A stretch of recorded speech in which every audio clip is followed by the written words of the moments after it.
Hello दोस्तों, हमारे YouTube channel में आपका स्वागत है। आइए हम लोग आज पढ़ने वाले हैं हिस्ट्री का पहला चैप्टर, भारत का इतिहास। इसमें हम लोग बिल्कुल बेसिक से पढ़ेंगे, जो छोटी छोटी बातें हैं उसको सीखेंगे और इसमें जो भी छोटी छोटी बातें हैं हम लोग सीखेंगे और बारीकी से समझेंगे इसके बारे में कि भारत का इतिहास कैसे उत्पन्न हुआ। तो आइए सीखते हैं, कुछ बातें हैं, आइए हम लोग सीखते हैं। चल पहला देखिए, भारत का इतिहास जो है, भारत का इतिहास में भारत की सर्वप्रथम धर्म ग्रंथ वेद है। हम लोग भारत का सर्वप्रथम धर्म ग्रंथ वेद आता है, जिसका रचयिता, संकलनकर्ता यानी रचयिता महर्षि कृष्ण द्वैपायन वेद व्यास है। इनको शॉर्टकट में वेद व्यास के नाम से जानते हैं। तो एक मिनट आप देख लीजिए कि वेद का रचयिता कौन है, तो वेद व्यास है। शॉर्टकट में कंपटीशन में चाहे यूपीएससी हो, चाहे एसएससी हो, चाहे रेलवे हो, चाहे स्टेट पीसीएस हो, चाहे अदर एग्ज़ाम हो, सभी में ये क्वेश्चन पूछा जाता है। एक नंबर आप कंफर्म कर लिए कि हम लोग जान गए कि भारत की सर्वप्रथम धार्मिक ग्रंथ कौन सा है, वेद है। अब वेद है, उसका रचयिता कौन है, लिखने वाले कौन है, तो उनका लिखने करण वाले हैं, पूरा नाम महर्षि कृष्ण द्वैपायन वेद व्यास है।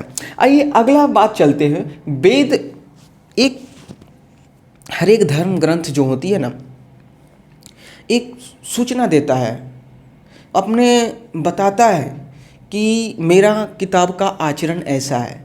हर एक धर्म में किताबें जो होती है ना, वो आचरण बताता है। तो इसका आचरण क्या है, वेद वसुधैव कुटुम्बकम का उपदेश देता है। वसुधैव कुटुम्बकम का उपदेश देता है, मतलब वेद किसका उपदेश देता है, वसुधैव कुटुम्बकम का उपदेश देता है। कुछ बातें और है, भारतीय परंपरा नित्य तथा अपौरुष से मानती है। वेद का भारतीय परंपरा, भारतीय लोगों से अगर पूछा जाए वेद का मतलब ये किसने लिखा, तो वो लोग बोलेंगे कि वेद का किसने नहीं लिखा, ये नित्य है और पुरुष से मानती है। इसका कोई पुरुष रचना नहीं की है, खुद भगवान ने किए हैं रचना। तो आइए फिर आगे चलते हैं। वेद कितने होते हैं, तो वेद मुख्यतः 4 होते हैं। पहला ऋग्वेद, यजुर्वेद, सामवेद, अथर्ववेद। तो इसमें हम लोग पहला टॉपिक जो होता है ऋग्वेद के बारे में पढ़ने वाले हैं। ऋग्वेद, आइए बेसिक बातें समझते हैं ऋग्वेद के बारे में। कहना ये चाहते हैं ऋग्वेद किसे कहते हैं, तो ऋग्वेद का ऋचाओं के क्रमबद्ध ज्ञान को ऋग्वेद कहा जाता है। ऋचाओं के क्रमबद्ध ज्ञान को क्या कहते हैं, ऋग्वेद के नाम से जाना जाता है। कुछ बातें हैं कि ऋग्वेद में मंडल कितने होते हैं, क्वेश्चन पूछा है, इसको गौर से आप समझिए। क्वेश्चन पूछ रखा है कि ऋग्वेद में मंडल कितने हैं, तो मंडल जब भी पूछेगा तो मंडल की संख्या कितने बतानी है, 10 बतानी है। और सूक्त होता है, सूक्त कहीं लिखा हुआ चीज़ कहीं दीवार पर लिख देते हैं ना, उसको सूक्त बोला जाता है ऋग्वेद में। ये कोई दीवार पर लिखा हुआ है तो उसको सूक्त बोल देंगे। सूक्त मतलब कोई लिखा हुआ चीज़, पुराना चीज़ जो हो, किसी दीवार पर लिखा हुआ हो, तो उसको हम लोग सूक्त बोलते हैं। तो सूक्त कितने हैं इसमें, ऋग्वेद में सूक्त कितने हैं, तो 1028 है। कितने हैं, 1028 है। आइए इसमें बाल लिखिए पाठ के 11 सूक्त सहित। बाल माने दीवार वाल पर लिखा हुआ जो पाठ होता है ना, उसको बोलते हैं बाल लिखिए पाठ। कितने होते हैं, 11 गो है, उसको सूक्त भी बोला जाता है। वेद के ऋचाओं को पढ़ने वाले को, वेद पहले के ज़माना में वेद कुछ ही लोग पढ़ा करते थे। पहले लोग वेद के बारे में उतना नॉलेज नहीं था, गिने चुने लोगों के पास नॉलेज हुआ करती थी। और वेद को पढ़ने की लड़कियों की, बहनें की और औरतों की इजाज़त नहीं थी। वेद को सुनने का इजाज़त था, लेकिन पढ़ने का इजाज़त नहीं था। अब आप जो संविधान नया आया है उसके अनुसार आप वेद भी पढ़ सकते हैं, कुरान भी पढ़ सकते हैं, बाइबल भी पढ़ सकते हैं, चाहे जितने भी ग्रंथ हैं ना धार्मिक ग्रंथ, उसको सब पढ़ सकते हैं। तो वेद में वेद के ऋचाओं को पढ़ने वाले को होत्री कहा जाता है। होत्री कहते हैं। होत्री पूछा हुआ क्वेश्चन है, ये भी पूछता है क्वेश्चन कि वेद के पढ़ने ऋचाओं को, वेद में जो ऋचाएँ हैं लिखी हुई है उसको पढ़ने वाले को क्या बोलते हैं? होत्री बोला जाता है। होत्री, गौर से मेरी बातों को सुनिएगा, बिल्कुल बेसिक से पढ़ा रहे हैं। अब आते हैं इस वेद से आर्य की राजनीति। आर्य आप समझिए, आर्य हमारे देश के निवासी नहीं है, वो ईरान के निवासी हैं। ईरान एक जगह है, फारस उसको पहले बोला जाता है, वहाँ के निवासी हैं। आर्य ही एक विदेशी हैं, अपने देश के निवासी नहीं है, लेकिन फिर भी अपने देश में रह रहे हैं तो अपना देश के निवासी माना जाता है। हम कहना चाहता हूँ जितने भी ओबीसी हैं, एससी हैं, एसटी हैं, आदिवासी हैं, ये इंडिया का मूल वासी हैं, मूल निवासी हैं, यहीं के रहने वाले हैं। जितने भी अदर हैं, जैसे हो गया कि आर्य लोग जो होते हैं ना, आर्य समाज जिसको बोला जाता है, जो आर्य समाज को ओरिजिनल मानने वाले हों, वो अपने देश का नहीं है, वो लोग अपने देश से दूर दूर के हैं, ईरान के रहने वाले हैं।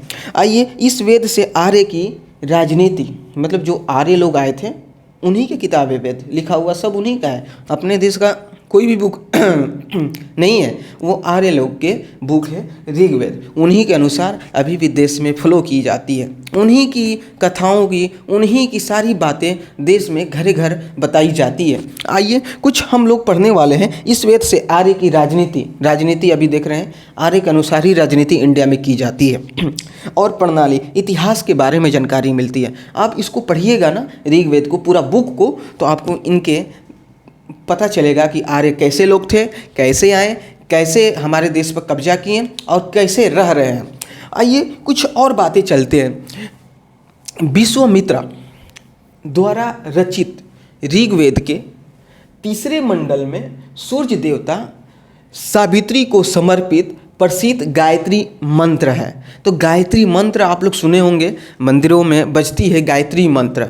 तो गायत्री जो मंत्र है ना, किसके द्वारा रचित है? तो विश्वामित्र के द्वारा रचित है। ऋग्वेद के कितने मंडल में है? तो तीसरे मंडल में है। क्वेश्चन करेगा कि समर्पित किसके लिए समर्पित है? तो सावित्री के लिए समर्पित है। मतलब कहने का मतलब गायत्री मंत्र किसके लिए समर्पित है? सावित्री के लिए समर्पित है। ऋग्वेद के कितने मंडल में लिखा गया है? तो तीसरे मंडल में लिखा गया है। और किसने लिखा है? तो विश्वामित्र ने लिखा है। आइए कुछ और बातें हैं। ऋग्वेद के 9वें मंडल में देवता सोम का उल्लेख मिलता है। ऋग्वेद के 10 मंडल होते हैं, तो 9वें मंडल में सूर्य देवता सोम का उल्लेख मिलता है। तो सूर्य देवता कौन है? तो सोम है। सूर्य देवता कौन है? कि सोम है। तो सोम का उल्लेख मिलता है ऋग्वेद के 9वें मंडल में, देवता सोम का उल्लेख मिलता है। आइए हमारे समाज में, इंडियन समाज में, ये खासकर जो आप लोग जिस धर्म को मानते हैं, इस धर्म में 4 प्रकार का समाज है। 4 प्रकार का समाज है, वो ऋग्वेद के 10वें मंडल में लिखा गया है। यही 4 प्रकार का समाज आज भी इंडिया में लोग मानते हैं और इसी को फॉलो करते हैं। कौन कौन है? 10वें मंडल में वर्णित है। और ये समाज पुरुष विधाता है, पुरुष प्रधान देश है। इंडिया कैसा देश है? पुरुष प्रधान देश है। मिक्स नहीं है, औरत और पुरुष नहीं, पुरुष प्रधान देश है।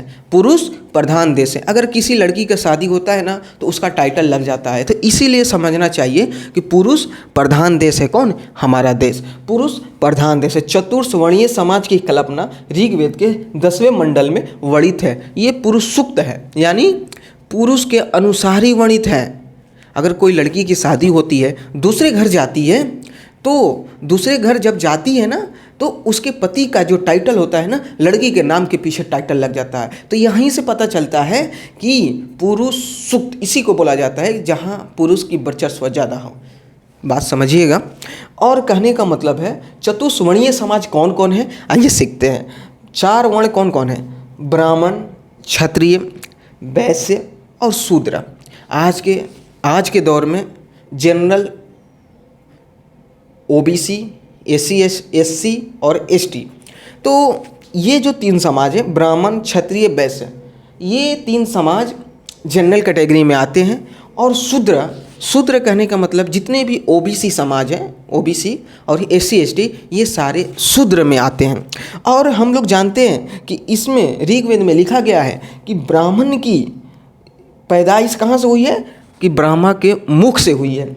और क्षत्रिय के भी जंघाओं से हुई है, जंघा से क्षत्रियों की पैदाइश हुई है, ब्राह्मण के मुख से पैदाइश हुई है, वैश्य के भुजाओं से, यानी भुजा माने हाथों से पैदाइश हुई है, और शूद्र का चरणों से, यानी ब्राह्मण जो थे उनके ये चारों जगह से ये पैदे हुए हैं। मतलब कहने का मतलब है ये धार्मिक ग्रंथ है, धार्मिक ग्रंथ में ये बातें लिखी गई है। हम लोग पढ़ेंगे, अभी ऋग्वेद पूरा कंप्लीट किए, उसके बाद सामवेद, अथर्ववेद, यजुर्वेद के बारी है, उसको भी देखेंगे। जय हिंद दोस्तों, कैसा लगा वीडियो? अगर वीडियो अच्छा लगा तो यूपीएससी हार्डवर्क को अपने दोस्तों के पास पहुंचाइए, और बिल्कुल बेसिक से पढ़ाया जाएगा। यूपीएससी में आप एसएससी, रेलवे, बैंक, जितने भी कम्पिटिटिव एग्ज़ाम हैं सारे में ये पूछेगा क्वेश्चन। और बेसिक मेन फंडा ये है कि ये यूपीएससी के लिए डेडिकेटेड चैनल है, और इसमें यूपीएससी के बारे में ही पढ़ाई जाएगी। और रही बात यूपीएससी, आप पढ़िएगा ना, इतना अच्छा लगेगा। एक बार मेरे साथ दीजिए, हम धीरे धीरे सारे चैप्टर को हम समाप्त कर देंगे। जय हिंद दोस्तों, यूपीएससी हार्डवर्क में आपका स्वागत है।